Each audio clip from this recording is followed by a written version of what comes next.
Yang mana ada satu bonus semua, Ustaz akan membawa anda kembara minda ke Madinah. Kembara minda bukan extra travel, bukan mengeraga sukma, tetapi kembara minda tu semua ke Mindah. Anda menggunakan kekuatan minda anda untuk daya imajinasi anda untuk anda pergi ke Mekah, ke Madinah. Minggu lepas, pada hari satu minggu lepas, Ustaz buat kembara minda ke Mekah. Alhamdulillah tu semua. Masya Allah, tabarakallah tu semua. Ramai orang suka. Ramai tu semua. Allahu Akbar.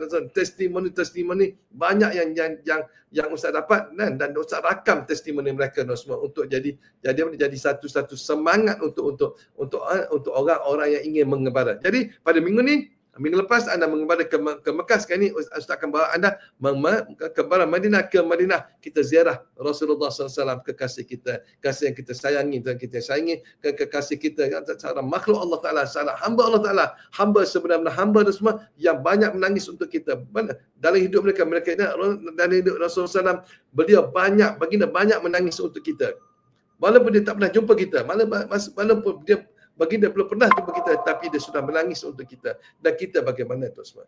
Inilah tuan-tuan. Jadi ini kita semangat tuan-tuan untuk membuat tuan-tuan pergi mengembara ke Madinah ini, kita ziarah Rasulullah sallallahu alaihi wasallam.